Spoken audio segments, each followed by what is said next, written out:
Hello, my name is H.E.Rozelle, and we're here today to discuss the third of the Benton County Trilogy, The Full Catastrophe.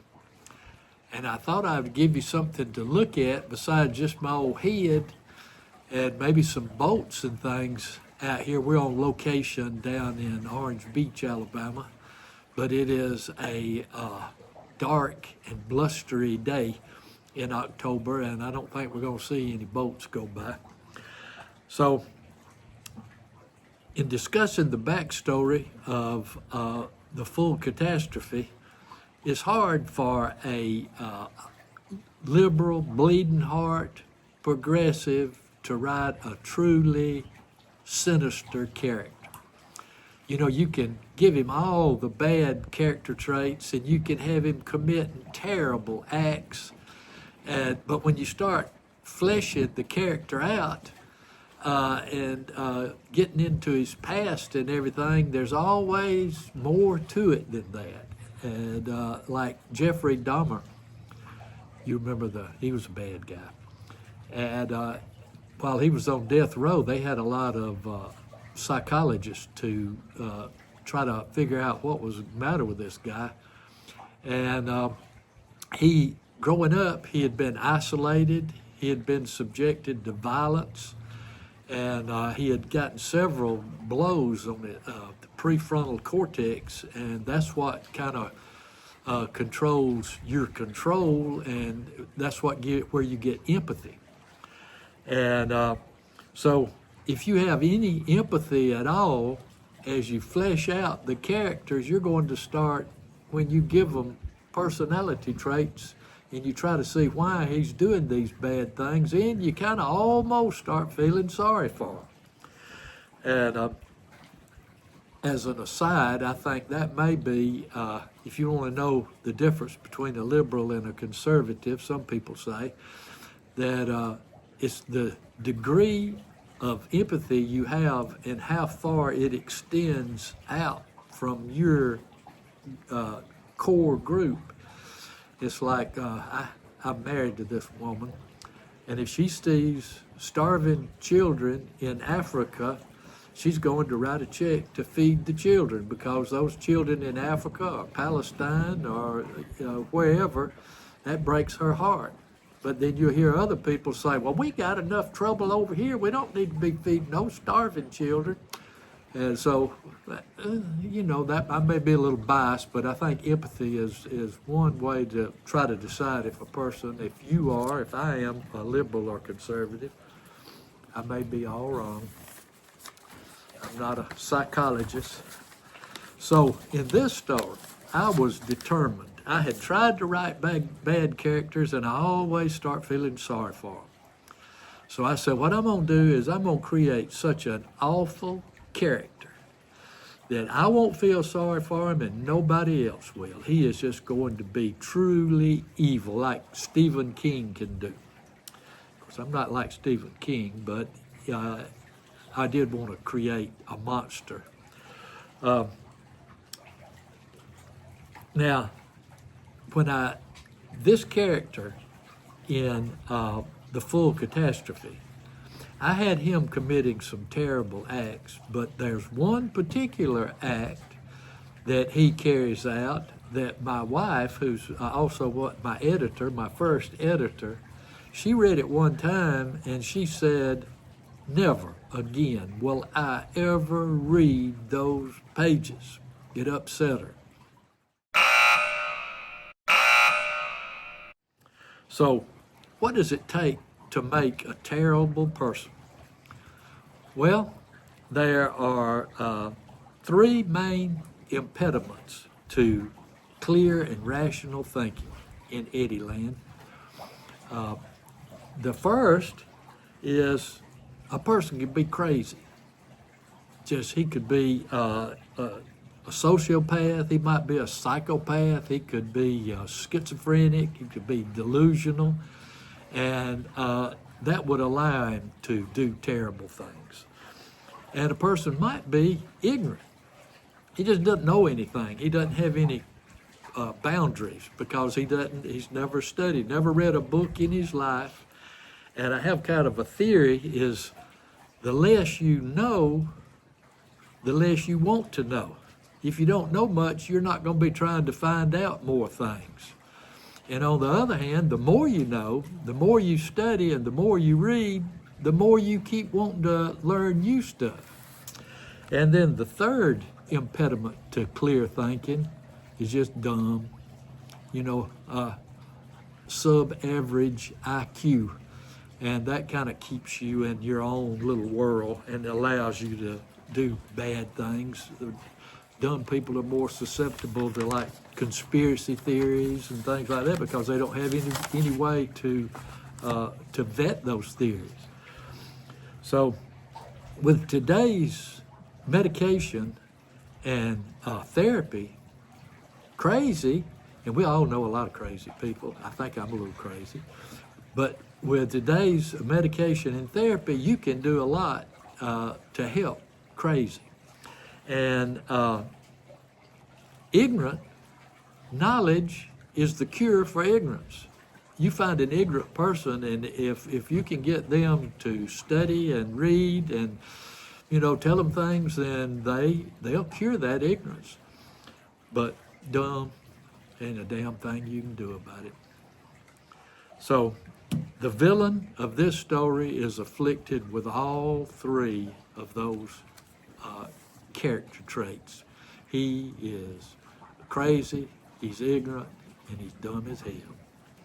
So he's been on a nationwide killing spree, all over the country, killing people just randomly when it suits him or when somebody pops up in his path.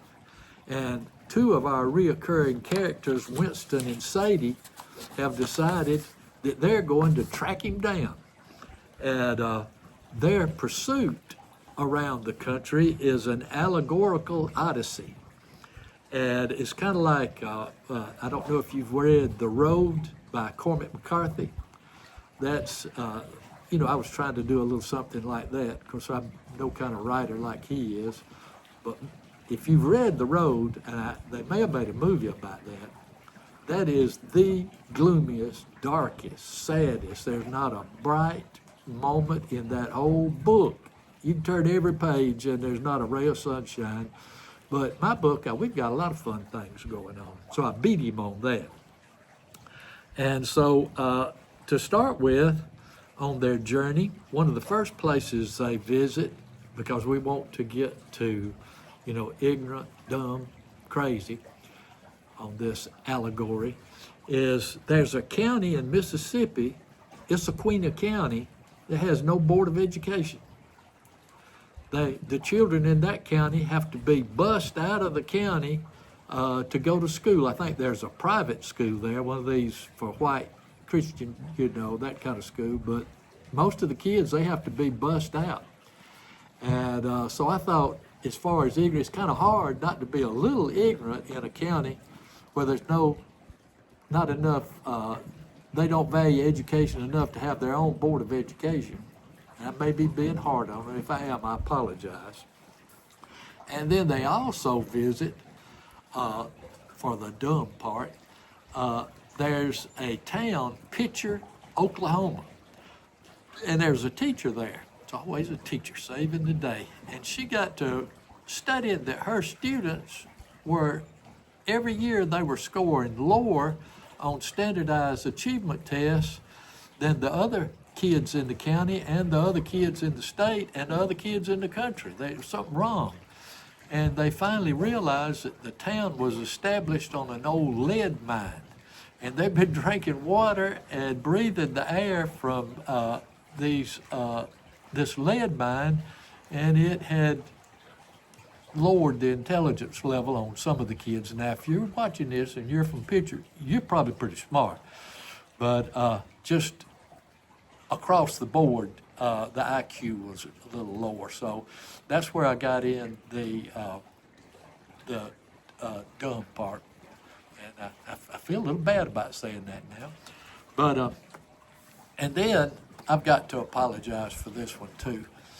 I've been to a lot of towns all over this country And I've seen a lot of these people you see, and they're walking around with an old nasty coffee cup in one hand, the hand shaking, and their bedroll in another, and they just talking to people. Ain't nobody in sight, and they just talking, having fun, or fussing, cussing somebody that's not there.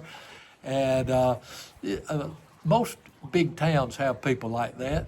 But if you've ever been to Pensacola, Florida, Lord have mercy, it seems like on every corner you can encounter some of these folks. And so as far as the crazy part, Pensacola is one of my most favorite towns. I've been going there all my life.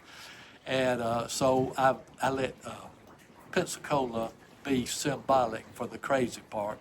Not that they're much more crazy than anybody else. Maybe Eugene, Oregon, I don't know where to go.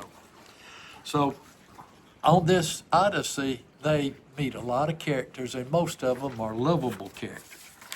And we try to just kind of point out that those three impediments to clear thinking can go a long way in making the person the way he is and what kind of trouble they might get into. And if that's not enough, I have in here a bedtime story that's a fable. And a recently widowed armadillo must escape from the forest bullies and take her children to a safer promised land across the river.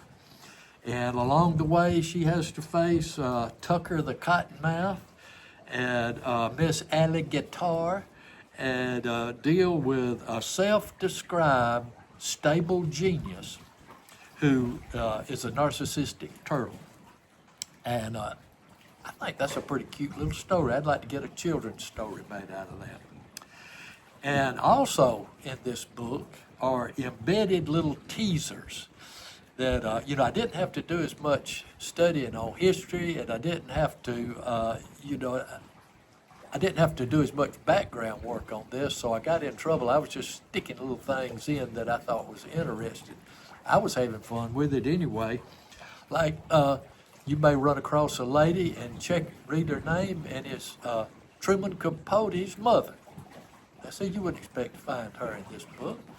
And there's an allusion to an obscure Rolling Stones song in there, that you'd have to, if you see something that kind of stands out, or a name, place, something, look it up. It might surprise you what it's actually alluding to. And so this book was a lot of fun for me to write.